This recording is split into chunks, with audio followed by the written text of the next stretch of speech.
We are going to begin this morning with that breaking news out of Idaho. 2 firefighters were shot and killed while responding to an emergency call about a brush fire. The incident happened yesterday near Coeur d'Alene, about 30 miles from Spokane, Washington. Now, police say the fire appeared to have been started as part of this ambush. Another firefighter was wounded when exchanging gunfire with the man believed to be the shooter. According to officials, the suspect was found dead on Canfield Mountain with a gun nearby. Authorities have not released the gunman's name or the type of weapon that was found. Police say they believe the shooter acted alone. So we have currently one dead shooter. Based on the preliminary investigation, we believe that is the only shooter that was on that mountain at that time. So there is no threat to the community. NBC News correspondent Liz Kreutz is in Idaho with the latest for us. Liz, good morning. Hey there, Savannah. That terrifying standoff prompted a citywide shelter in place here as that suspect continued to fire at first responders for several hours. More than 300 law enforcement personnel, including the FBI, responded to assist here. They do believe that the suspect was acting alone, although they have not yet identified him. They have not come to understand his motive. This all began after 1 p.m. on Sunday here in Coeur d'Alene. This is about 45 minutes east of Spokane, Washington, when they say they got a call for a fire up at a popular hiking recreation area in a mountain area. They responded to it, and they say that is when firefighters were ambushed. This suspect began firing at those firefighters, tragically now killing 2 firefighters, one also injured but believed to be in stable condition. Just a shocking tragedy that has really rattled this community here, especially at the start of this holiday week. And again, it then continued for hours. There was even a moment where the sheriff was addressing reporters 2.5 hours after the first shot, saying that his team was still actively dealing with gunfire. Eventually, they were able to use cell phone pings to locate where this suspect was. They got to that location and they found that man deceased with a firearm nearby. Again, they're still working to identify him and figure out exactly what led to this horrific situation, Savannah. All right, Liz, thank you so much for the latest there. Well, former FBI Supervisor Rob D'Amico joins us now for more on this. Rob, good morning. Rob, so just as someone who's been trained to respond in a situation like this, when you just look at all the factors, this wildfire that sort of was what called these responders there, then the terrain itself, this mountainous terrain, and then, of course, this shooting coming from initially this unknown location, how difficult a situation did law enforcement encounter yesterday? Well, the firefighters probably didn't even understand that they were under fire until a few of them probably fell down. They're not expecting anything like that. So they're going about their firefighting tasks, and the noise probably didn't even get to them at first. They didn't understand it until a few seconds into it. And then law enforcement has to respond. They have people down that are under fire. They don't know exactly where they're coming from. He had the high ground, and he was shooting at a long range. The sheriff said they couldn't even understand where it was coming from at first, but they were engaging it at a certain point as they got the wounded out. But it's something that, again, unexpected. One of the first times this has happened. We've had snipers before. We've had, fugitives out in mountainous terrain, but not a combination of it. And this is going to, again, change firefighting and law enforcement tactics from now on. Robbie, if we take a step back, think about the firefighters who initially responded to a fire, of course. Like you just said, they're not expecting to be shot. They might not have even realized what was happening for quite some time. We don't think of them as having to deal with being the targets of gunfire. Do fire departments even get any type of training on how to deal with a situation like this? No, they don't. What has happened recently in school shooting is they start training EMTs and paramedics to wear tactical gear to go into a school because it's happened before where medical assistance hasn't been able to get in until the situation's cleared and students and other people have bled out. So they started training EMTs to go in with police wearing vests. But even a lot of the vests that police wear don't stop a rifle round. So even some of the tactical teams will have those ballistics to stop a rifle round, but most patrol officers don't. Again, the firefighters aren't trained for this. I don't think they need to be trained. I think they're going to have to look in how to reinforce some firefighting skills, maybe with some law enforcement basic tactics, and then send first responders like law enforcement with them on a situation like this. It's really tough because resources are so scarce to combine it for every time that a fire is called in that you have to do a tactical assessment. Rob, of course, everyone's just wondering who would do this? Why would someone do this? What is the motive here? The information we have, as I mentioned a moment ago, nothing on a motive, nothing even on the type of weapon. But officials did say that this one suspected shooter is deceased. Where does the investigation go from here? They're going to have to go back up to the mountain because the sheriff said that they believe because of the fire and such, they couldn't go back up there last night. They're going to go back up. He mentioned that they thought he had other weapons, probably based on what he was found with and how many shots he fired earlier. Those two things aren't lining up. So they think there's other weapons up there. They, one, are going to have to match ballistics to the weapons that were up there that killed those firefighters to ensure that no one else was there that got away. Now they're going to start looking at electronics. Again, the electronic trail is really going to start to focus in on his motives. Who is he communicating with? What chat groups was he on? Did he say anything about this to any of the social media posts? And then they're going to start interviewing friends to really kind of peel back what kind of motivated him to do this. Everyone loves firefighters. It's not the same that we've seen with police when there's confrontations and then people get on one side. Like, firefighters are there to help put out a fire, save terrain. So it is really kind of a new one that they're going to have to look at really what got behind him to do this. Save terrain, save people's homes, save lives, certainly. Rob D'Amico, thank you very much for joining us this morning. We appreciate your expertise. Thank you. Well, lawmakers are racing to get President Trump's so-called big, beautiful bill passed by his self-imposed July 4th deadline. That's, of course, coming up this Friday. Well, later this morning, the Senate is expected to begin voting on amendments. This is a process that's known as a vote-a-rama. It comes after the Senate narrowly advanced the bill over the weekend, despite 2 Republican defections. One of those was North Carolina's Thom Tillis, who, in a surprise turn, announced later that he would not be seeking re-election next year. NBC News Capitol Hill correspondent Julie Sirkin joins us to talk more about this. Julie, good morning. So first, just tell us about this vote-a-rama. It's kind of a funny name. It's really what it's called. Tell us what is expected there and how long these can last. Hey, good morning, Savannah. All great questions. I'll tell you, I covered so many of these vote-a-ramas over the years. They are used essentially when either party, usually when the president who's in power, Democrat or Republican, get going on these budget bills where they can bypass that 60-vote threshold we always talk about. Well, to get around that, they have what's called a vote-a-rama. Essentially, any senator can vote and offer an amendment. It has to be voted on, which is why sometimes you see these go 10, 12 hours, usually in the middle of the night. This is the first time where we have one of these during the day. It's set to begin at 9 a.m. The reason it's happening not in the middle of the night, because, of course, Republicans in this case want to try to muscle this through. So when is the best time to get senators to get tired, to get off the floor? It's in the middle of the night. And, of course, now they're looking forward to an extended process where Democrats can offer amendments, putting Republicans in tricky positions to try and slow down this bill. The reason it is happening this morning and not overnight is because Democrats already made the clerks, those you see there on your screen at the podium, read the entirety of this bill. It took nearly 20 hours, and that is why they're getting started later this morning on the vote process. Julie, let's talk about these 2 Republican defections. Tell us more about who they were and this surprise not seeking re-election announcement.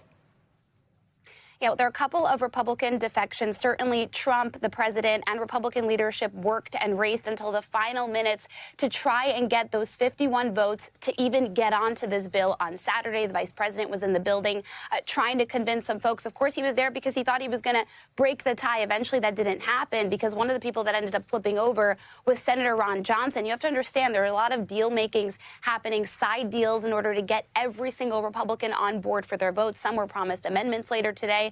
Others were not convinced, and that includes Senator Thom Tillis, who ultimately voted not to proceed to debate on Saturday. He faced the wrath from President Trump, who posted on social media in a lengthy post, essentially threatening to primary him in 2026 because, of course, Tillis is up just this next year. He decided, however, to retire instead. Take a look at what he said on the floor about his surprising decision, Savannah. Republicans are about to make a mistake on health care and betraying a promise. It is inescapable that this bill in its current form will betray the very promise that Donald J. Trump made in the Oval Office or in the cabinet room when I was there with finance. I'm telling the president that you have been misinformed. You supporting the Senate mark will hurt people who are eligible and qualified for Medicaid. Now, Tillis's biggest issue with this bill, something we've been talking about nonstop, is those cuts to Medicaid. Of course, there are other benefit cuts that are impacted by this, but Medicaid is the provision that millions of Americans, according to nonpartisan estimates, will lose out on, and that is exactly what Tillis was saying. To help alleviate some concerns, including Tillis's, Republicans did manage to cobble together a fund that would go directly to rural hospitals, which are projected to be hurt the most as a result of these benefit cuts. Clearly, that was not enough to get Tillis to sign on. They also delayed some of the harshest cuts from going into effect until after the 2026 midterms. Of course, this is such a political issue and one the Democrats certainly want to capitalize heading into the midterms. Savannah. Julie, also let's talk about Democrats and what they're going to try to do to slow down the passage of this bill. I mean, is there a chance that it's enough to derail this legislation, or are Republicans confident that they can get it passed, and by the way, by the 4th of July? I don't think there's much confidence at all here. In fact, some of the Republicans, including Susan Collins, for example, who actually voted to proceed to the bill on Saturday, essentially start debate and start this process, have said they're still inclined to vote against this bill when it comes to final passage. That's not a good sign because it needs 51 votes to pass. It only got 51 votes on Saturday. We'll see what happens in the lengthy amendment process today. But when it comes to Democrats, they are certainly going to put out all the stops to try and slow this down. They know they can't do anything to stop this bill from passing. Republicans can actually do that on their own. It has to go back to the House. It's going to be a really tight process all up until the end. But a source familiar tells us that Leader Schumer will kick off the vote-a-rama process this morning by offering up tough votes not only on the tax policies, how that could impact working families, according to Democrats, but also on Medicaid cuts, SNAP food stamp benefits, and all the other things in this bill that Democrats are calling poison pills. Savannah. All right, Julie Sirkin, thank you so much. Well, let's keep this conversation going with Axios congressional reporter Stephen Newcomb. Good morning. Thank you very much for joining us. So if we could now step back a little bit and let's talk about what's actually in this bill. We just kind of heard about how this voting might go. But what's in this latest version of the bill? And then what does that mean some of these sticking points are? Yeah, good morning. It was a pretty lengthy process for the Senate to sort of take the product that the House passed over a month ago at this point and transform it into a package that that Senate leadership thinks can get past the Senate. Some of the changes that we've seen, at least proposed changes that we've seen, are changes to some of the Medicaid requirements. We've also seen changes to how aggressively Republicans in the House were trying to roll back clean energy programs that were passed through the Inflation Reduction Act, which were causing some consternation for a number of Senate Republicans. So you have seen the bill shift from the House version to the Senate version. There was an idea that the difference between those two versions would be the Senate version would be a bit more moderate, and in some cases it is, but in actually some cases the cuts are even deeper in the Senate version. So the big question then here, of course, right, do you expect this bill passes the Senate in a form that's going to be acceptable for the House? Yeah, that's the tough part about this whole process, right? I mean, Republicans are putting in so much energy to try and get this bill past the Senate. Hopefully tonight, I think, is the Republican leadership's goal is to get this through the chamber by this evening. That's still a question, as Julie said, the 3, 4, 5 Senate Republicans to keep watch on. And then even if they can get it past the Senate this evening, the margin is even slimmer in the House for House Speaker Mike Johnson. He can only afford to lose 2 or 3 votes. So we've already seen conservatives on the House side say that they have problems with this bill, the Senate bill, as it is constructed. We've even seen some moderates as well come out and say that. So this process is not done. Republicans are not out of the woods if they can get the bill through the Senate, because they need to get this bill through the House by the end of this week. Stephen Newcomb, thanks so much. Well, the Trump administration's trade dispute with Canada is back in the spotlight this morning. Canada has rescinded a digital services tax on tech companies. This includes those based in the United States.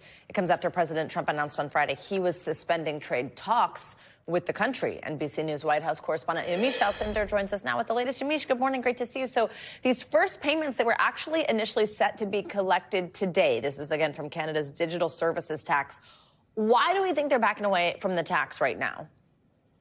Well, it seems as though this is a direct result of President Trump pulling out of trade negotiations altogether, saying that he was terminating all discussions with Canada related to trade because of this digital services tax. The other thing that's interesting is that we saw a number of tech companies come out, American tech companies come out and praise the president's move. We saw Meta, which of course owns Facebook. We also saw Google, the leaders of Google coming out saying that this was a good move by the president. So this seems to be Canada wanting to back away from this tax because President Trump was just so angry at it about this tax. The other thing to note is that the president was saying at one point that Canada did not have the power in this struggle, that this was really going to end badly for Canada, and that he would just essentially not going to talk to them until this digital services tax was taken away. So it seems as though Canada is doing this because of the president's reaction, though Canadian officials and, of course, the Prime Minister, Mark Carney, are also saying that they are still going to be pursuing what's best for Canada. So they are still talking about having trade policies that are beneficial for their own country. But it's a striking development given what happened last week, Savannah. Certainly. Yamiche, also I want to ask you some about the president's schedule a little bit here. He's expected to be in Florida tomorrow. This is for the formal opening of this controversial immigration detention center. People might have heard of this. State leaders are calling it Alligator Alcatraz. According to people familiar with this travel, we've confirmed it with NBC News. So ICE is in line to get a huge boost in funding in President Trump's tax and spending bill, as we heard a little bit ago. Why do we think he's taking the time to visit this facility? Obviously, as I mentioned, there's this controversy around it, but tell us about him making this trip. Well, I think this is important that the president is making this trip in his mind for a couple of reasons. Really, this is a symbol of his signature policy, which is immigration. And it's also, of course, happening in his home state. You have this detention facility that's expected to house about 5,000 beds for undocumented immigrants. And it's supposed to cost something like $450 million a year. But it is sort of this Alligator Alcatraz, which is that it's surrounded by water. It's this sort of airstrip that's no longer being used anymore. And officials in Florida are saying if the migrants were to escape, it would basically be surrounded by water and that alligators would be what they would be met with. This also comes as President Trump has been saying he wants to open back up the actual Alcatraz, which is, of course, in California, as a federal prison. There's some back and forth about whether or not that can actually happen because it's going to be so costly. But when you go back to this facility, it's about the president wanting to take a victory lap, wanting to, again, talk about immigration, and also wanting to say that he is coming up with novel ways to house immigrants as he, of course, continues to try to carry out this mass deportation effort, Savannah. Yamiche, also, before I let you go, we have to talk about Iran. President Trump announced last week that the U.S. would hold talks this week with Iran. Of course, this is after those airstrikes. Do we think those are actually happening this week? It's a good question, and right now the answer is it's not clear. The White House and President Trump have said that they want to have these talks with Iran. It's not clear, one, whether or not Iran wants to come back to the table, given the fact that there were these strikes. But there was, of course, this ceasefire. I talked to the president about this last week. He was very happy about it, saying that the ceasefire was going to hold forever, that it was unlimited, that this conflict would have brought the Middle East to its knees. That's what he told me in our conversation. But now the big question is, will these talks happen? And when we know that the president has had high-level aides, Steve Witkoff, as well as the Secretary of State Marco Rubio, even the Vice President J.D. Vance, they've been back-channeling directly and indirectly with Iranian officials for over the last week. But whether or not and when an actual meeting with Iranian officials will happen this week, that's still up in the air. Savannah. All right. Yamiche Alcindor covering a lot for us. Thank you so much.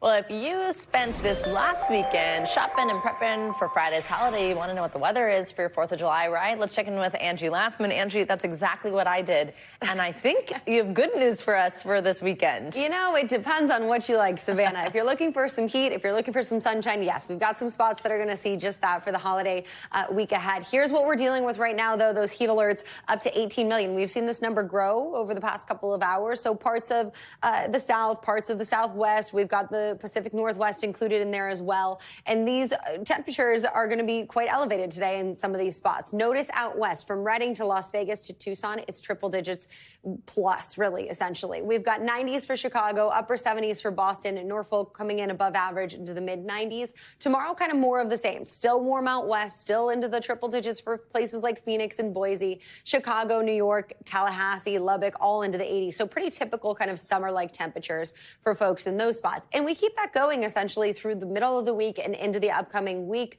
into the end of our week, rather. 90s on Friday in Chicago for 4th of July. We've got the 90s for Cincinnati, down to the low 80s for New York City by then, but we can hang on to those 90s for Raleigh. So a little bit of everything across the board. Now, when it comes to some showers and thunderstorms, we're going to have to watch for parts of the east really today to deal with some of those delays, whether it's in the air or on the roads. Chicago, Kansas City are some of those specific spots that I would watch for, but it could be a little bit of a slow go in Atlanta, Philadelphia, Washington, D.C.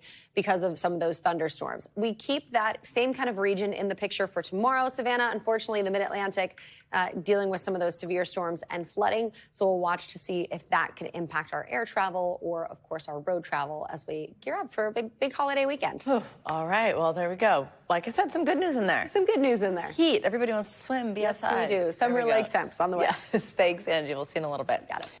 We thank you for watching, and remember, stay updated on breaking news and top stories on the NBC News app or watch live on our YouTube channel.